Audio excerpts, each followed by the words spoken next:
ప్రతిష్టాత్మక నగరం రాజమహేంద్రవరం చారిత్రక నేపథ్యం కలిగిన నగరం. ఇటువంటి రాజమహేంద్రవరంలో ఇవాళ కొత్తగా ఇటీవల డిస్ట్రిక్ట్ హాస్పిటల్ నుంచి జీజీహెచ్గా మార్పు చేయబడిన హాస్పిటల్ విజిట్ కోసం, ఇన్స్పెక్షన్ కోసం రావడం జరిగింది. ఈ సందర్భంగా అనేక రకాలు సమస్యలు ఉన్నాయి. ఇక్కడ ఏదో రాజకీయ విమర్శ చేసినట్టు ఉంటుంది, కానీ ఇక్కడికి వచ్చిన తర్వాత లోతుల్లోకి వెళ్తే కానీ విషయాలు తెలియట్లేదు. ఎన్ని కొరతలు ఉన్నాయి, ఎంత వైద్య సిబ్బంది కొరత ఉంది, డయాగ్నోస్టిక్ ఎక్విప్మెంట్ కొరత ఉంది, అనేక మందికి కొన్ని నెలలుగా జీతాలు రాలేదు, అనేక రకాల సమస్యలు ఉన్నాయి. 350 బెడ్డెడ్ హాస్పిటల్లో 700 దాకా ఫంక్షనల్ బెడ్స్ ఉంటే రోజు 1000 పైగా ఓపీ లోడ్ ఉంటా ఉంది. దానికి సరిపడా మౌలిక సదుపాయాల కల్పన చేయాలనే ఆలోచన గతంలో ప్రభుత్వానికి వచ్చినట్టు లేదు. కొన్ని సంవత్సరాలుగా ఆసుపత్రి భవనం అలాగే ఉండిపోయింది. 5 సంవత్సరాల సమయం సరిపోయినట్టు లేదు. ఎప్పుడూ బాకా ఊదడం, గొప్పలు చెప్పుకోవడం, జీరో వేకెన్సీ పాలసీని తీసుకొచ్చాం. ఈ రాష్ట్రంలో వైద్య సిబ్బంది కొరత లేదు, అనుబంధ సిబ్బంది కొరత అసలే లేదు అని వింటూ ఉంటే నిజమే అనుకున్నా నేను. ఇవాళ ఒక ఉదాహరణ చెప్తున్నా. ఇదే ప్రతిష్టాత్మకమైన రాజమహేంద్రవరం జీజీహెచ్లో 304 డాక్టర్ వైద్య సిబ్బంది ఉండాల్సి ఉంటే 180 మంది మాత్రమే ఉన్నారు. అంటే దాన్ని బట్టి ఎంత కొరత చూసుకోండి. 124 మంది సిబ్బంది కొరత ఉంది. మరీ ఆశ్చర్యకరంగా ఇక్కడ ఇటీవల ఆసుపత్రి కూడా 2వ సంవత్సరం నడుస్తుంది. కళాశాల కూడా, వైద్య కళాశాల కూడా నడుస్తూ ఉంది. జగన్మోహన్ రెడ్డి గారు చాలా గొప్పగా చెప్పుకుంటూ ఉంటారు. నేను రాజమండ్రిలో కూడా ఒక మెడికల్ కాలేజ్ తెచ్చేశాను, పేద విద్యార్థులకు వైద్య విద్య అందిస్తున్నాను అని. ఇక్కడ కొరతలు చూస్తే సూపర్ స్పెషాలిటీలో 95 శాంక్షన్ స్ట్రెంత్ ఉంటే 88 వేకెన్సీలు ఉన్నాయి. ఇటువంటి వైద్య సిబ్బంది లేకుండా, ప్రొఫెసర్లు లేకుండా, అసిస్టెంట్ ప్రొఫెసర్లు లేకుండా, ఫ్యాకల్టీ లేకుండా, ట్యూటర్స్ లేకుండా, ఎస్ఆర్లు లేకుండా ఏ విధంగా వైద్య విద్య బోధన చేయాలనో మరి ఆయనకే తెలియాలి. ఫ్యాకల్టీ లేకుండా ఏ రకంగా చదువు చెప్తున్నారో అర్థం కాదు. పోనీ మౌలిక సదుపాయాల కల్పన ఉందా? 5 ఏళ్లుగా ఇప్పటికీ పూర్తి చేయలేక. పోనీ కేంద్ర ప్రభుత్వం నిధులు కొరత ఏమన్నా ఉందా? కేంద్ర ప్రభుత్వం దీనికి నిధులు ఇచ్చింది. సాకి, central assistance for capital expenditure కింద, ఇన్వెస్ట్మెంట్ కింద నిధులు ఇచ్చింది. రాష్ట్రం నుంచి కాస్త వాటా కలిపి పూర్తి చేయాల్సిన బాధ్యత అంత బాధ్యతారాహిత్యంగా ఉంటూ ఇవాళ ప్రతిరోజు ప్రభుత్వం మారిన రోజు నుంచి గౌరవ ముఖ్యమంత్రి గారిని టార్గెట్గా చేసుకుని ఆరోగ్య రంగంలో ఆయన ఏందో విప్లవాత్మక మార్పులు తీసుకొచ్చాను, ఈ ప్రభుత్వం వచ్చిన తర్వాత భ్రష్టు పట్టించే ప్రయత్నం చేస్తా ఉంది. ఇదేనా? 304 మందికి దగ్గర 60% భర్తీలు చేయకపోవడమేనా మీరు చెప్తున్న విప్లవాత్మకమైన మార్పులు? 95 మంది సూపర్ స్పెషాలిటీ వైద్యులు ఉండాల్సిన చోట 7 మందిని మాత్రమే నియమించి 88 మంది ఖాళీలు పెట్టడమేనా మీరు చెప్తున్న విప్లవాత్మకమైన మార్పులు? మౌలిక సదుపాయాల కల్పన చేయకుండా, విద్యార్థులకు బోధించడానికి సిబ్బంది లేకుండా, వైద్య సిబ్బంది లేకుండా, ప్రొఫెసర్లు లేకుండా వాళ్ళ మానాన్ని వాళ్ళకి దారికి వదిలేసి వాళ్ళ జీవితంతో ఆడుకోవడమేనా మీరు చెప్పిన విప్లవాత్మకమైన మార్పులు? మౌలిక సదుపాయాల కల్పన చేయకుండా, అమ్మాయిలు ఉండడానికి హాస్టల్ నిర్మాణం చేయకుండా, టాయిలెట్లు కట్టకుండా వాళ్ళు ఏ రకంగా చదువుకోవాలి? ఇదేనా మీరు చెప్తున్న విప్లవాత్మకమైన మార్పులు? జగన్మోహన్ రెడ్డి గారు సమాధానం చెప్పాల్సింది. ఆయన సమాధానం చెప్పకుండా ఎక్కడో ఇంట్లో కూర్చొని, బెంగళూరులో కూర్చొని అప్పుడప్పుడు విహారయాత్రకు వచ్చినట్టుగా ఇక్కడ రావడం, చేతులు ఊపడం, లేదా నేరస్తుల్ని పరామర్శించడానికి జైలుకు వెళ్ళడం తప్ప ఆయన చేస్తున్నది ఏంటి? ఒక నిర్మాణాత్మకమైన విమర్శ చేస్తే మేము అర్థం చేసుకుంటాం. మీరు 5 సంవత్సరాల్లో చేయలేని పనిని నెల రోజుల్లో మేము చేసి చూపించాలా అని కోరుకోవడం ఎంత అనైతికమో, ఎంత పొరపాటు అనే విషయాన్ని కూడా ఆయన అర్థం చేసుకోలేకున్నాడు. మీరు చేసిన తప్పుల్ని మా మీద నెట్టే ప్రయత్నం చేస్తున్నారు. ఇవాళ 2500 కోట్ల అప్పు వైద్య సేవలో వాళ్ళు పెట్టి మీరు ఇంకా కట్టలేదు అంటున్నారు. వస్తూనే మొదటి 2 నెలల్లోనే 652 కోట్లు కట్టాం. హాస్పిటల్ వాళ్ళని పిలిచి ఏనాడు కలవలేదు. పొలిటికల్ లీడర్షిప్ కలిసేవాళ్ళు కాదు. ప్రైవేట్ ఆసుపత్రులని, ఆరోగ్యశ్రీ వైద్య సేవలను అందించే వాళ్ళని. ఇవాళ మేము వచ్చి, మా ప్రభుత్వం వచ్చి, ముఖ్యమంత్రి గారు వెంటనే వాళ్ళకు నిధులు మంజూరు చేసి 2 నెలల్లోనే చెల్లింపులు చేస్తామంటే ఇవాళ విమర్శలు చేస్తూ ఉన్నారు. మీరు చేసిన తప్పుల్ని మా మీదకి నెట్టేసి, ఆ బురద మా మీద చల్లేసి, మా మీద మళ్ళీ ప్రతివిమర్శ చేస్తున్న విధానాన్ని ప్రజలు గమనిస్తూ ఉన్నారు. ఇటువంటి బాధ్యతారాహిత్యంగా వ్యవహరించారు బట్టే, నిర్లక్ష్య వైఖరిని వహించారు కాబట్టే మీరు ప్రజలు అటువంటి తీర్పు ఇచ్చారు. ఆ విషయాన్ని అర్థం చేసుకొని ఇప్పటికైనా బుద్ధి తెచ్చుకొని బాధ్యతారాహిత్యంగా ఉంటూ బాధ్యతాయుతంగా పనిచేస్తూ మీరు ప్రజలకు వాస్తవాలు తెలియజెప్పండి. తప్పులుంటే చెప్పండి, మీ పత్రిక ద్వారా చెప్పండి, లేదా అసెంబ్లీకి రండి మాట్లాడండి, లేదా ప్రెస్ కాన్ఫరెన్స్ ద్వారా మీరు చెప్పండి, మీ పార్టీ నాయకులు చెప్పండి, జగన్మోహన్ రెడ్డి గారు వచ్చి చెప్పండి. ఏదో హిట్ అండ్ రన్ కేసులాగా అబద్ధాలు చెప్పడం, బురద జల్లడం, పారిపోవడం ఇది సరైన పద్ధతి కాదు. మీరు రండి, ప్రతి దాని మీద చర్చ. ఇవాళ మెడికల్ కాలేజీల మీద చర్చ చేస్తున్నారు, గౌరవ ముఖ్యమంత్రి గారిని టార్గెట్ చేసి మాట్లాడుతున్నారు. మీరు రండి, మీరు ముఖ్యమంత్రి గారు వచ్చినా, లేదా గతంలో వైద్య శాఖ మంత్రులుగా పనిచేసిన వాళ్ళు వచ్చినా మీరు సవివరంగా దీని మీద చర్చకు మేము సిద్ధంగా ఉన్నాం. మీ కాలంలో ఏం జరిగింది, మేము వచ్చినప్పటి నుంచి ఏం చేశాం, ఈ పొరపాట్లకి, ఈ కొరతలకి, ఈ గ్యాప్స్కి, ఈ డెఫిషియన్సీకి కారణం ఎవరో మేము ఆధారాలతో సహా చూపించడానికి సిద్ధంగా ఉన్నాం. ధైర్యం ఉంటే ఈ చర్చకు రావాల్సిందిగా నేను హోదా లేని ప్రతిపక్ష నాయకుడు అయిన జగన్మోహన్ రెడ్డి గారిని ఇవాళ బహిరంగ సవాల్ ఇస్తున్నాను.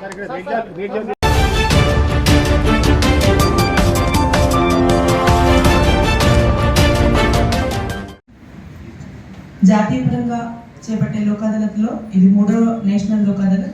ప్రతి 3 మాసాలకి ఒకసారి నేషనల్ లోక్ అదాలత్ చేపట్టడం జరుగుతుంది. అదేవిధంగా మన జిల్లాలో కూడా మొదటి 2 లోక్ అదాలత్లు చేపట్టి కేసెస్ని డిస్పోజ్ చేయడం జరిగింది. హానరబుల్ సుప్రీంకోర్టు వారు, హైకోర్టు వారి డైరెక్షన్స్ ప్రకారం మనం జాతీయ లోక్ అదాలత్లో మొత్తం చేపట్టిన కేసులు motor accident cases, NI Act cases, family matters, civil disputes, అలాగే క్లోజ్ రిలేటివ్స్ మధ్యలో ఉన్న డిస్ప్యూట్స్ కానివ్వండి, కాంపౌండ్ చేసుకోగలిగిన క్రిమినల్ కేసెస్ అన్నింటినీ కూడా జాతీయ లోక్ అదాలత్లో మనము రాజీ చేసుకోవచ్చు. రాజీ మార్గమే రాజమార్గం అనేది స్లోగన్ జాతీయ లోక్ అదాలత్, నేషనల్ లోక్ అదాలత్, డిఎల్ఎస్ఏ వాళ్ళ స్లోగన్స్. మీరు కనుక ఈ జాతీయ లోక్ అదాలత్లో కేసెస్ని డిస్పోజ్ చేసుకుంటే దానిపైన అప్పీల్ చేసుకునే అవకాశం కూడా ఉండదు. అలాగే మీరు ఇప్పటికిప్పుడు కేసెస్ అమౌంట్ అన్ని పే చేసి ఇప్పటికిప్పుడే కేసు క్లోజ్ చేసుకోవాల్సిన అవసరం కూడా ఉండదు. మీకు కనుక టర్మ్స్ అండ్ కండిషన్స్ రాసుకుని కొంచెం సమయం పెట్టుకుని అప్పుడు కూడా ఇస్తామంటే కూడా అలాంటి వెసులుబాటు కూడా ఉంటుంది. దానిలో భాగంగా కూడా మీకు ఎక్కువగా కేసెస్ రాజీ చేసుకోవచ్చు. మొత్తం ఫైనాన్షియల్ ఇన్స్టిట్యూషన్స్ వాళ్ళు కూడా మీకు ఆర్బిట్రేషన్ కేసెస్లో ఈపీసీ ఎక్కువ వస్తున్నాయి. వాటిలోని వాళ్ళు యాక్చువల్ అమౌంట్ అంటే అవార్డ్ అమౌంట్ కానివ్వండి, చెక్ అమౌంట్ కానివ్వండి, ఇలా చూసుకుని చెక్ అమౌంట్ కొద్దిగా ఎక్కువ ఉన్నప్పటికీ కూడా యాక్చువల్ అమౌంట్ ఎంతైతే ఉందో దానిలోనే కొంచెం వాళ్ళకి వెసులుబాటు ఇచ్చి జేడీఆర్స్కి మీకు అరెస్ట్కి వేసుకుంటే వాళ్ళకి మీన్స్ కనుక మీరు ప్రూవ్ చేయకపోతే అరెస్ట్ అనేది డిస్మిస్ అవుతుంది. కాబట్టి అలాంటి వాటిలో కూడా మాక్సిమం ఇక్కడ ఉన్న Srinath finance corporation, Srinath finance transport institutions వాళ్ళు ఉన్నాయి. ఆ కేసెస్ కూడా కొంచెం అమౌంట్ని మీరు తగ్గించుకుని సెటిల్ చేసుకుంటే బాగుంటుంది. మనకి గత సంవత్సరం కూడా నేను ఇంతకుముందు కూడా చెప్పుకున్నాను, గత సంవత్సరం స్పెషల్ లోక్ అదాలత్స్ 3, నేషనల్ లోక్ అదాలత్స్ 3 జరిగితే దానిలో 100 కోట్లు పైగా మన నష్టపరిహారం డిఎల్ఎస్ఏ ద్వారా ఇక్కడ నుంచి లబ్ధిదారుల అందరికీ డిస్ట్రిబ్యూట్ చేయడం జరిగింది. దీనిలో ఉండే మరొక బెనిఫిట్ ఏంటంటే మీరు ఇప్పుడు ఫర్ ఎగ్జాంపుల్ మోటార్ వెహికల్ అంటే వాహన ప్రమాదాల చట్టం ప్రకారం యాక్సిడెంట్ జరిగిన కేసెస్ ఎక్కువ మాకు డిస్పోజ్ అవుతున్నాయి. సివిల్ కేసెస్ కూడా ఈస్ట్ గోదావరి జిల్లాలో గత సంవత్సరం నుండి ఇప్పటి వరకు కూడా ఏ లోక్ అదాలత్లైనా civil cases disposal, highest disposal East Godavari district నుండే వస్తుంది. మీరు వాహన ప్రమాదాల దానిలో రాజీ చేసుకుంటే మీకు వెంటనే 1 మంత్ కానివ్వండి ఇమీడియట్గా మేము స్టెప్స్ తీసుకుని ఇన్సూరెన్స్ కంపెనీ వాళ్ళ అమౌంట్ మీకు డిపాజిట్ చేసి అలాగే డిస్బర్స్మెంట్ కూడా అంటే మీకు ఇచ్చే అమౌంట్ కూడా ఎక్కువ శాతం ఫిక్స్డ్ డిపాజిట్స్లో పెట్టకుండా మీరు రాజీ చేసుకోవడానికి ఇంట్రెస్ట్ ఫోర్గా వస్తున్నారు కాబట్టి ఎక్కువ శాతం మేము మీకు విత్డ్రాయల్స్ కూడా వెంటనే ఇచ్చేస్తున్నాము. అదే కేసు కంటెస్ట్ మీద అయితే మీకు అవకాశాలు అన్నీ ఉండవు. కేసు కంటెస్ట్ అయితే ఖచ్చితంగా ఎవరో ఒక పార్టీ అప్పీల్కి వెళ్తారు. అప్పీల్కి వెళ్ళినప్పుడు మీకు వెంటనే అమౌంట్ వచ్చే అవకాశం కూడా ఉండదు. మనకి హానరబుల్ సుప్రీంకోర్టు వారు, హైకోర్టు వారు ఈ లోక్ అదాలత్స్ ద్వారా ఇచ్చిన వెసులుబాట్లన్నింటినీ వినియోగించుకుని మీరు ఎక్కువ కేసులు రాజీ చేసుకుని రాజమార్గం అనే దానికి పూర్తిగా న్యాయం చేకూరుస్తారని చెప్పి, అలాగే ఈ రోజు లోక్ అదాలత్లో కూడా మనకి దాదాపుగా జిల్లా మొత్తం 44 బెంచెస్ వరకు ఏర్పాటు చేయడం జరిగింది. హానరబుల్ హైకోర్టు వారు chairman executive legal services authority సాన్సా కూడా ఇప్పుడే డిజిటల్ ఇనాగరేషన్ ఈ లోక్ అదాలత్ అనేది కమెన్స్ చేసుకోండి అని చెప్పి మాకు ఇన్స్ట్రక్షన్స్ ఇవ్వడం జరిగింది.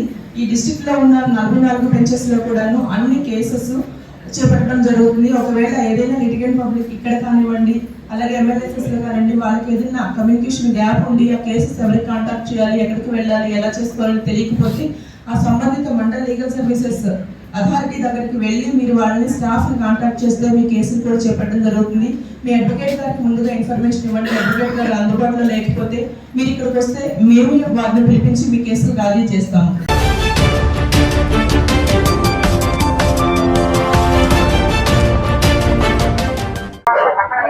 నాలం భీమరాజు వీధి శ్రీ సిద్ధిలక్ష్మి గణపతి ఆలయంలో ఉత్సవాలలో భాగంగా ఇవాళ 8వ రోజు.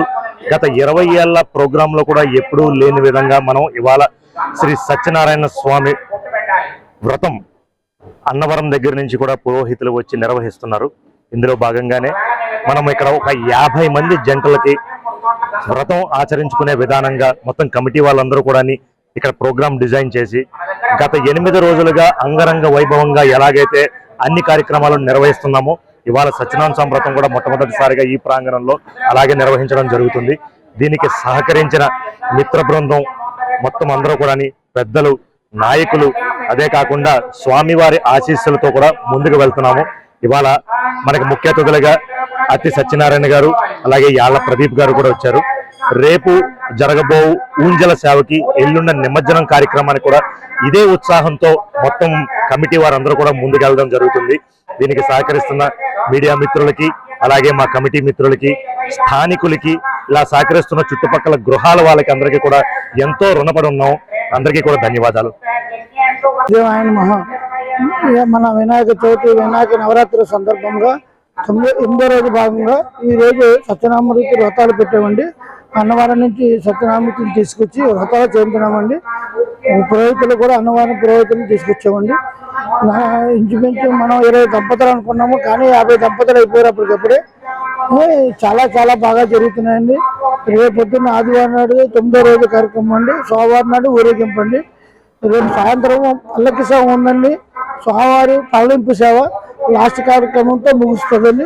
అలాగే సోమవారం 1 గంటకల్లా ఊరేగింపు ప్రారంభమయ్యి తొందరగా క్లోజ్ చేద్దాం అనుకుంటున్నామండి. గోదావరి ఉధృత ఎక్కువగా ఉంది కాబట్టి అందరు భక్తులు కూడా పాల్గొనవలసిందిగా కోరుచున్నాము.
పుష్పాలు తీసుకోండి.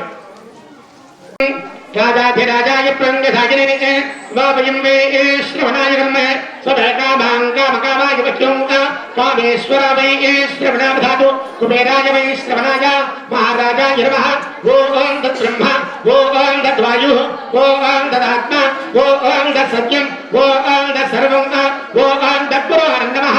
ఆందస్యర్నిభూతేజు గుహాయాం విశ్వమూర్తిషు త్వం యజ్ఞస్త్వం వధత్కారస్త్వం యస్యవారుద్రస్త్వం విష్ణుత్వం బ్రహ్మత్వం ప్రజాపతి సర్వభూతానాం బ్రహ్మాధిపతి బ్రహ్మణాధిపతి బ్రహ్మాధిపమే సుదాధిప తత్పురజా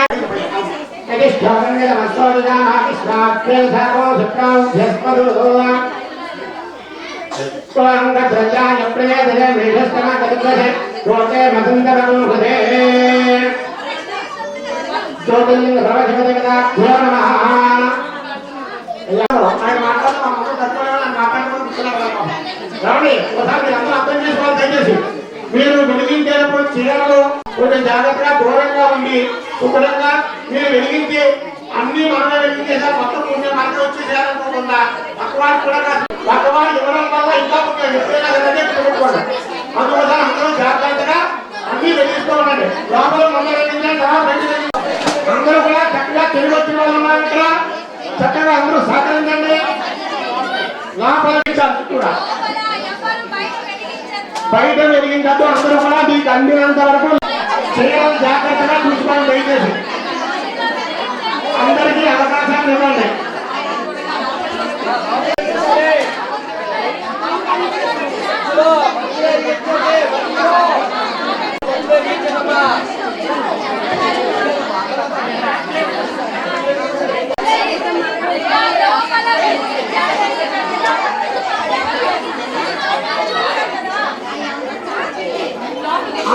శంభో శంకర సాంబ శివాయ శివాయ నమః.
Hola.